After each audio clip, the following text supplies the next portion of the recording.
In the last video, I decided to try and beat Thousand Year Door without ever attacking. I wanted to never even open the jump, hammer, or partner action menus.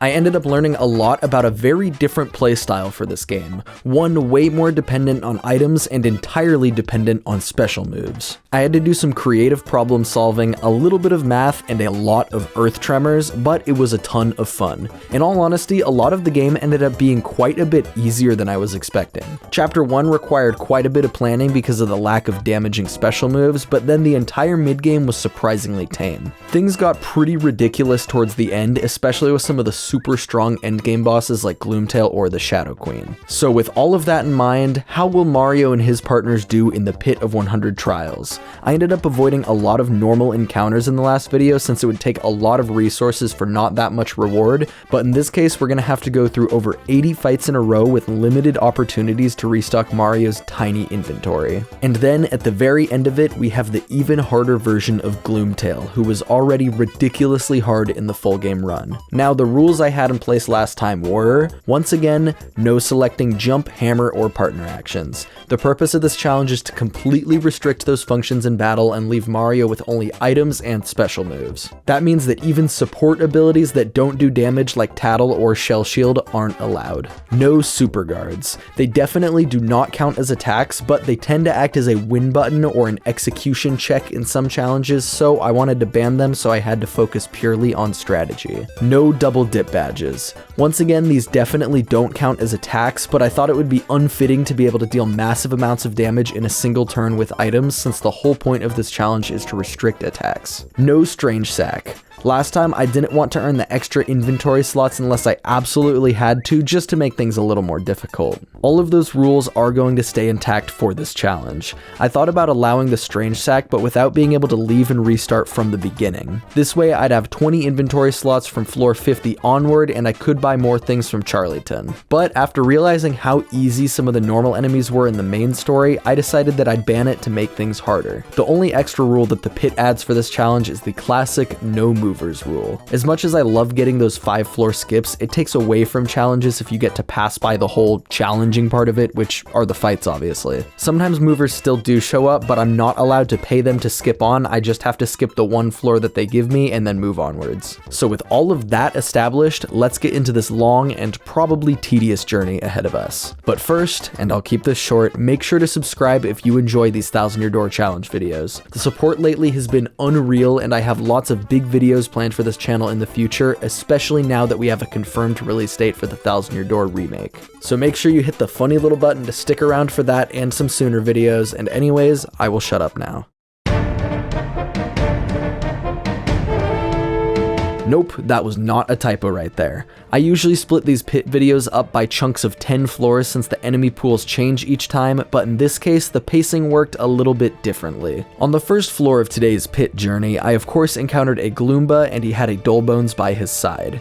I used an Earth Tremor which dealt 6 damage to each enemy, killing the Dolebones and leaving the Gloomba with 1 health. This is when I remembered just how tedious this was going to be. A single Earth Tremor which costs 2 SP isn't enough to take out even a Gloomba in one go. I'd have to use either another Earth Tremor for another 2 SP or just use an Art Attack to begin with for 4 SP to kill them in one turn. And then to recover that star power, I'd have to appeal. Appealing is luckily not as bad as you'd think since I still have the same badge loadout I had at the end of the game in the last video, including 10 copies of Super Appeal and 2 copies of Super Appeal P. These allow Mario's appeals to restore around 3 star power and my partner's appeals to restore around 1 star power. I could use items to help supplement this, but items are absolutely not worth using during the early stages of the pit. With only 10 inventory slots and limited opportunities to gain more items, it would be a total waste to use them against Gloombas and Spinias. In terms of my inventory, I had decided to bring along 10 shooting stars with me for this pit attempt. This would give me extra sources of damage later against bigger threats, and whatever I had left over by the time I got to Bonetail would give me some good damage against him. I could have grinded and cooked up 10 Zest Dynamites, which are slightly better, but but it would have taken way longer and really not made much of a difference. You also might be wondering about Showstopper, which is the instant kill move that costs 2 SP to use. I thought this would be the solution to getting through the beginning of the pit cheaply and quickly, but apparently Gloombas only have an 80% chance of being affected by this move. And I mean, yeah, 80% is definitely still pretty high, but I kept missing kills on Gloombas, which would force me to spend even more star power to kill them with more reliable methods, so I decided to save Showstopper for later in the pit when it was more worth rolling dice and flipping coins for kill chances. So essentially, these earlier floors of the pit are going to be incredibly grindy, but not really dangerous. I started out by using Earth Tremors mostly since it's slightly more cost efficient. The only reason it's more efficient than Art Attack is because of the extra appeal that your partner gets in between Earth Tremors, which doesn't add up to much, so I ultimately ended up using Art Attacks more in the interest of not taking forever and a half to clear each floor. Earth Tremor is such a long animation to go through, especially multiple times in a fight. On any turns where I had to appeal, which was pretty much in every fight, I wasn't worried about damage from enemies since I had a ton of defense increasing badges on. Without super guards and without having any reason to increase my attack or add extra attacks, I was able to focus my badge power entirely on defensive and star power capabilities. Mario and his partner each had 2 damage dodges equipped, as well as each having a P down D up.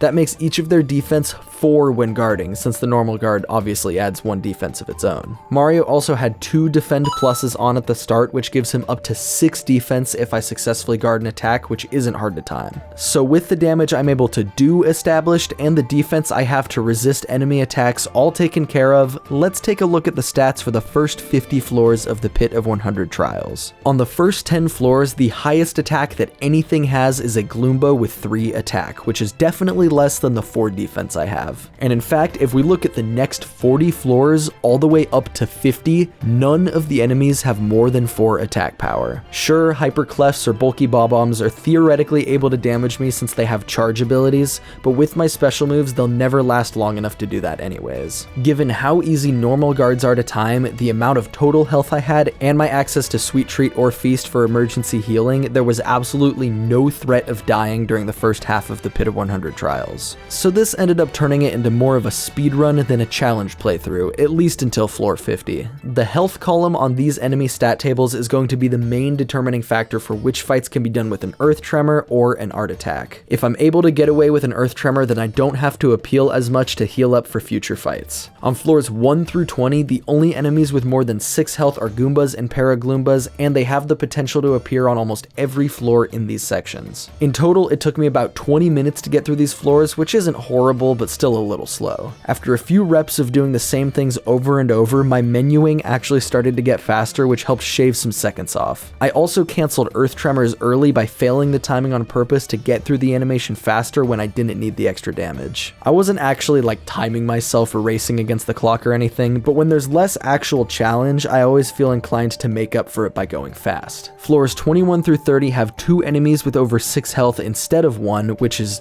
groundbreaking. I don't have to worry about bandits stealing anything important from me since they can't damage Mario at all, and a guard easily blocks their stealing on my partner's end. I also don't have to worry about Boos becoming invisible since special attacks actually completely ignore any sort of evasion buff or debuff. This includes Dizzy, Dodgy, Fog, or even Invisible. It's not really relevant at this moment, but I think it's also worth pointing out that items are still affected by these accuracy buffs and debuffs. Special moves are just unique in avoiding them. On floor 30, I got the usual Zap Tap reward badge, and this badge is actually super unique and fun for this challenge. Under normal conditions, I'd say it's pretty underwhelming. It lets you deal 1 damage back to enemies that deal direct contact damage, and it makes fuzzy and swooper type enemies unable to do any damage to you at all. If you're trying to super guard anyways, it isn't all that important since it doesn't stack with the super guard damage. In this case though, even if your guards block all the damage, Zap Tap still grabs that free 1 tick of damage on them. So for 3 BP, it gives me a brand new source of damage that's completely free and passive in battle. I wasn't able to do anything interesting with it during the next 10 floors since the only enemies that have more than 6 health are the Dark and Shady Koopas, which don't count as contact attacks and therefore don't take any Zap Tap damage. On floors 41 through 50 though, I started to mess around and use some more entertaining strategies. For starters, I appealed for a couple turns against these 4 bulky Bob-Ombs since they weren't going to do anything anyways, and I didn't have to worry about their defense buffs since Earth Tremor hits through defense. On floor 46, I decided to use Zap Tap against these dark paratroopas to give myself more star power recovery time, and just because it was funny. By letting all of them spam attacks at me while I was busy appealing, I was able to deal chip damage to get them down to 6 health, aka Earth Tremor range. It did depend on them targeting Mario instead of Yoshi, but since Yoshi didn't take damage from them when guarding, it was just a silly goofy waiting game instead of life or death. And so that's pretty much all the interesting narration and play-by-play reciting I could give for the first half of the pit this time. The reason this was so easy had mostly to do with everything I learned in the last video. If I hadn't figured out how useful super appeals would be or figured out my best options for special moves, then this would have been a lot more tedious. On floor 50, I decided to stay true to the rules I set last time, and I didn't even bother grabbing the strange sack. There's no way to toggle it on or off once you get it, so I figured I'd just leave my inventory at 10 slots and press onward.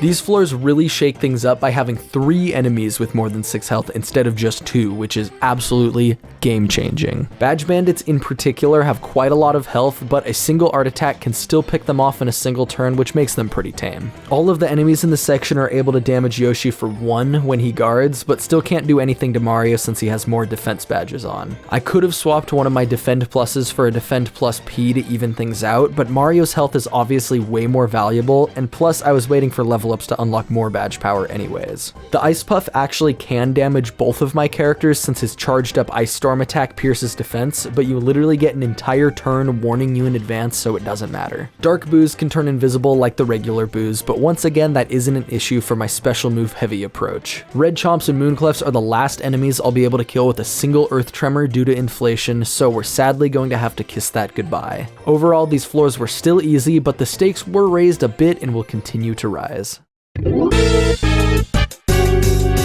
These floors introduce a couple enemies with more health than anything we've seen so far. Dark Lakitus have 13, which is only 1 more than Badge Bandits, but then there's Dark Craws, which have a huge 20 health. The Dark Lakitus can still be taken out in a single art attack, assuming there aren't like 5 enemies that I have to trace around, but dealing 20 to Dark Craws isn't really feasible. This is also really the point in the pit where the enemies start to catch up to my level and give me lots of star points, which is always the upside to getting deeper in this dungeon. Even though the enemies can actually damage me now, I'll start leveling up more and more often, which will completely heal all of that off and make it so I don't have to grind quite as much star power. For pretty much all of these floors, Art Attack is still the name of the game, but I did pop a Supernova against these Frost Piranhas since I could afford it and I was about to level up and heal anyways. The best Art Attack I could get against a Dark Craw was 18 damage, and honestly maybe I could have killed him if not for these dry bones that I also had to trace around first. In all the battles where there were Dark Craws, I was able to do 14 or more damage with Art Attack, which left them open to being finished off by Earth Tremor. They still don't do any damage against Mario when he guards, and they only do 2 against my partners when they guard.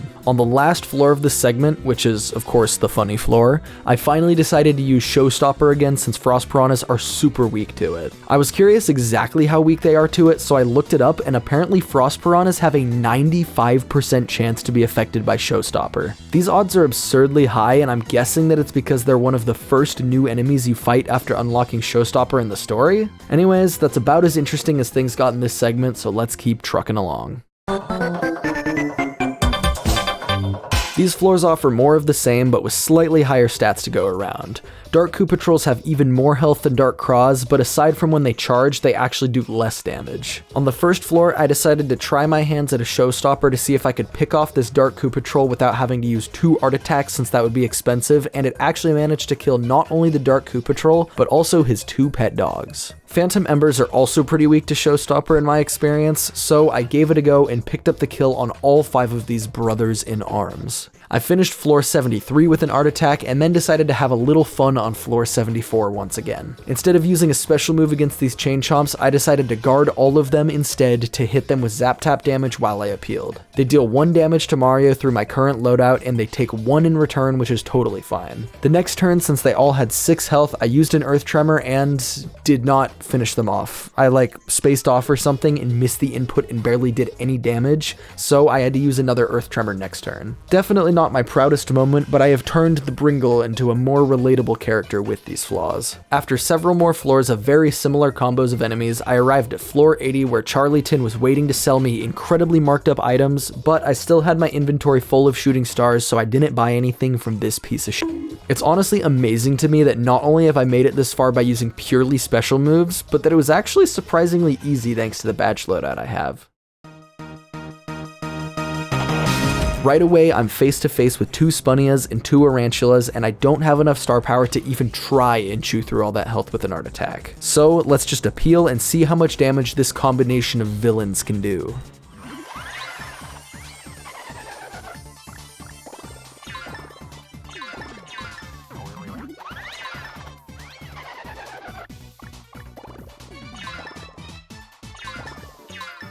Oh, only 6? Against some of the highest attack enemies in the game? And in fact, it would have been even less if I kept Mario in the front instead of Yoshi. Now I really feel like I've been slightly underestimating the power of defense badges all these years. With how much I have to trace, I'm definitely not able to take out all of these enemies with 1 art attack, but I was able to pick off the Spunnias and drop the Arantulas to 6, which means they can be cleaned up with an Earth Tremor. The next floor has me in a similar scenario, but this time I left Mario in front. The Dark Bristle only does 2 to him, and then the Arantulas do a little bit more than last time since they all went for the stronger single hit, but realistically they still did jack. Once again, I finished them off with the Art Attack plus Earth Tremor wombo combo. On floor 84, I barely missed the kill on these 2 Piranha Plants, but ZapTap was able to finish the job in exchange for just a drop of Mario's blood. Floor 86 is where the damage started to really add up on Yoshi, since I put him in the front thinking I could maybe get enough star power for a turn 1 Art Attack, but I didn't and he got knocked down to 9 HP. 4 hearts dropped from that fight though, which should hopefully keep him healthy enough to survive and be healed by the next level up. After a couple turns of appealing, art attacking, and earth tremoring, that's exactly what happened and his health was preserved for future generations to enjoy.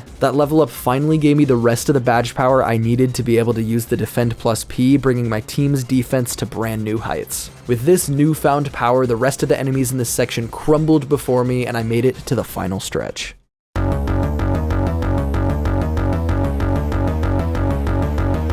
ZapTap really starts to pull its weight on these floors because, like I mentioned earlier, it makes attacks from swooper type enemies completely useless against Mario. Elite Wizards, normally one of the strongest enemies in the whole game, can be killed by a single art attack just like the Gloombas we were fighting all the way back on the first floor. On 91, I decided to be silly once again and try to finish off this final 4 health of the Swampire with ZapTap damage so I could stay fully healed on star power. This depended on it targeting Mario every turn since it would heal if it attacked Yoshi. It went for Mario not 1, not 2, not 3. Okay, well actually it did go for Mario 3 times and then went for Yoshi on the 4th. Since its attacks are piercing, it steals 4 health from Yoshi, meaning that I need to use an Earth Tremor to finish him off anyways. Womp womp. On 92, I ran into 4 Poison Puffs that have the usual 15 health each. Dealing 15 damage to that many enemies with Art Attack can be tight, but I managed to pull it off pretty much exactly, so they went down just as easily as any other fight. On floor 93, I encountered my first Amazy Daisy.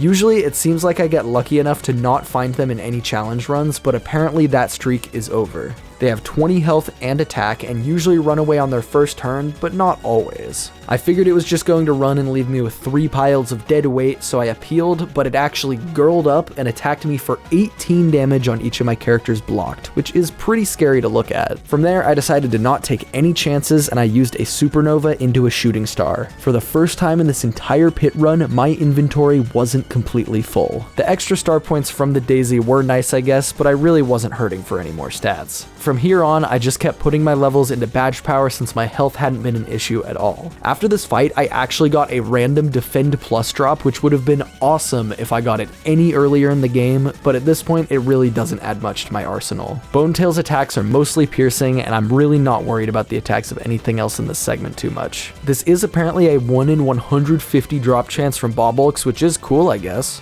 Floor 94's 5 Swampires is one of the more complicated encounters under this scenario. An Art Attack can only bring them to 8 health, and then whichever one chooses to target Yoshi can heal 4 health back. 2 of them did exactly that, so I just used a second Art Attack and killed all but one of them due to a slight choke. Fortunately though, he had 1 health left and targeted Mario, sealing his fate. Floor 95 was a little bit of a puzzle.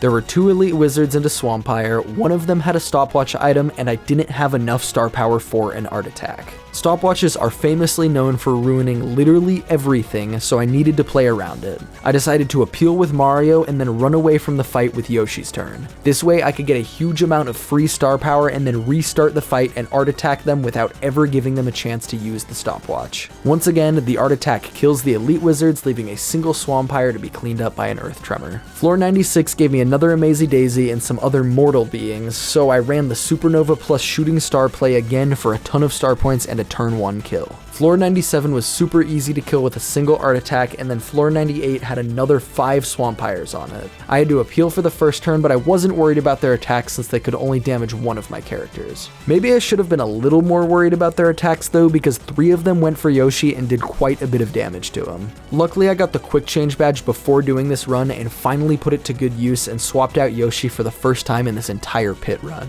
I used an art attack and an earth tremor to finish up the Swampires, and I made sure to bring Yoshi back in before the fight was over so he'd get the level up heal. Bobbery didn't lose too much health, and I wanted to make sure my partners were overall as healthy as possible before Bonetail. Floor 99 was the exact same encounter as 95 and 91, and given that I had like 2 total strategies at my disposal, I dealt with it exactly the same way. And so the last thing to do before taking on the Bone Man himself is getting my badges in order. There wasn't much reason to change anything that I had already been using since it was obviously working pretty well, but I had some more badge power, so I decided to add some stuff. I debated whether or not I would use it since it's kind of overpowered and luck based, but I did decide to equip Lucky Day to Mario to give a nice chance to avoid Bonetail's attacks. This will mostly serve to make it so I don't have to take as many healing turns since Mario won't take as much damage, and I'm able to swap partners around to have more health. I ran that in addition to 2 Pretty Luckies and a Pretty Lucky P, and I threw on a close call since I had 1 BP left after taking off Zap Tap. Zap Tap is a super cool option for this challenge as we saw, but none of Bonetail's attacks count as contact moves for the sake of Zap Tap, so it's totally useless against him.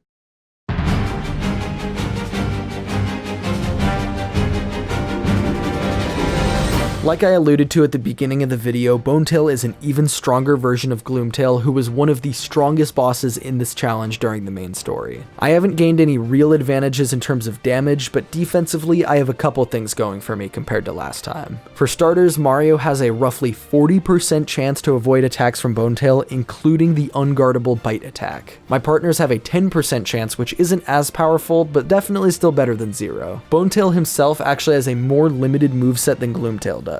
He doesn't have the ground shake or mega breath moves like Gloomtail does, but he does share the normal breath, bite, and stomp. The breath attack can inflict lots of different statuses instead of just poison like Gloomtail, but as long as I guard, I can't be hit with any of them. The breath also pierces defense badges, so it still does 6 to each character including the regular guard, as well as P down D up, which for some reason still lowers defense piercing attacks. The bite, like I mentioned, can't be blocked, but it's at least affected by my defend plus badges, so it does 5 to Mario and 6 to my partner. The stomp attack is by far his weakest attack since it can be guarded and defense badges affect it, letting it only do 2 to Mario and 3 to my partner. In terms of offense, I started with trying art attacks since they've been the best price to performance single target damage for a while now, but just like with Gloomtail, Bonetail's hitbox is too big to deal much damage at all. I had resorted to spamming earth tremors and items against Gloomtail, but obviously items won't help me as much here as it did then. I have 8 shooting stars left, which can deal 48 damage to Bonetail. Given his 200 health and potential to heal himself for 23 times, I will most likely have to deal over 200 with special attacks anyways. That means I'd have to use like 35 earth tremors, which on its own is like half an hour of animations, let alone the rest of the fight. So with that in mind, I decided to use supernovas instead. With my ability to heal over 4 star power with a round of appeals, it felt more worthwhile to deal damage in chunks of 15 instead of 6. It's slightly less cost effective, but ultimately better if I have to survive less turns against him. There's also the added benefit of it being a lot easier to mindlessly spam the A button each time rather than having to time A presses a billion times. So with all of that knowledge dumped, there's honestly not a whole lot of actually interesting footage to show for this fight. A lot of it is just repeating rhythms and cycles in order to deal damage, heal star power, and I used the occasional sweet feast to heal back up when my characters got low. I dumped some shooting stars at Bonetail with Yoshi since there's really no advantage to waiting later in the fight to use them. Due to Mario's lucky badges, Yoshi got worn down a lot faster than Mario, so I swapped him out to Bobbery for a fresh pool of health. From there I kept chucking super supernovas and shooting stars at him. I kept chipping away at his health bit by bit, and while his healing turns were annoying because they prolonged the fight, it didn't matter much because a supernova could take away almost all of that health right back. After more turns than I'm willing to count of all this bullshit, I got Bonetail down to a single point of health. I was low on star power and Mario was slightly low on health, but a couple of peels with Yoshi would set me up to finish Bonetail with an Earth Tremor next turn.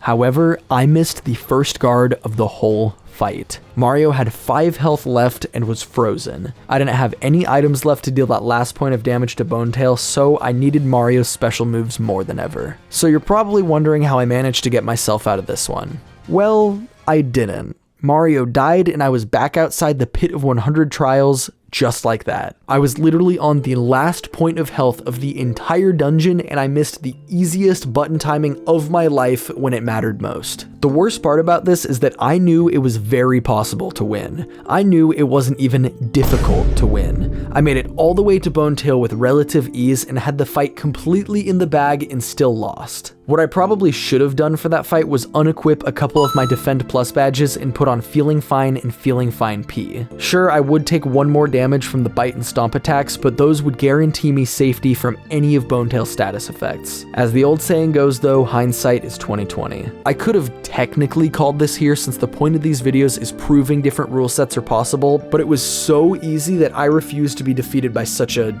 challenge. I hopped right back into the pit and grinded through it again. I didn't change anything about my inventory or badge loadout since obviously they worked totally fine, and eventually after going through all of the same bullshit again, I made it back to Bonetail. I actually forgot to use my Feeling Fine badges again since it had been multiple hours since my last attempt, but believe me when I tell you that I would never make the same mistake again. I didn't bother with art attacks this time since I knew they were useless and I jumped right into supernovas. I decided to be more aggressive about appealing with Yoshi at first instead of spamming shooting stars since it let me use supernovas every other turn instead of every 3 turns, at least for a little bit. And finally, after about 15 minutes of a very similar fight to last time, I got Bonetail down to 9 HP and Mario still had 32 health left. With no possible way to choke it this time, I lit him up with a final supernova and finished off the Pit of 100 Trials without any direct attacks. This was an incredibly weird challenge to make a video about, since in some ways it was actually easier than using normal strats. Especially in the middle of the pit, it was almost simpler to spam art attacks and appeals than it would have been to manage attacking, super guarding, healing, etc. In other ways though, this challenge was very tedious and frustrating, especially when you lose on the literal last health of the final enemy, but I am done reliving that. Overall, I have mixed feelings about the fact that I banned super guards for this challenge. On the one hand, it makes every fight much more about planning than execution, but on the other hand, defending in this game is surprisingly strong. Normally, building Mario defensively would take away from your attack and balance things out, but with my attacks limited arbitrarily anyways, the defense doesn't really come at a cost other than literal badge power you have to spend. I'll probably keep trying more challenges without super guards, but I'll definitely apply it to a challenge where using defense is a trade-off instead of purely a buff next. And so we sadly reached the end of the video. Special thanks to all these names right here for going the extra mile to support the channel. If you want to join their ranks and have your name on this prestigious list right here, as well as get early access to these videos and some extra behind the scenes content, then make sure you hit the join button on my channel page or hit the link in the description. It really does mean a lot to me and it helps a ton, but I know it's a lot to ask somebody to financially contribute to a single YouTube channel, so subscribing and liking and commenting is still above and beyond. With all that said, I will see you guys in the next video. Take care.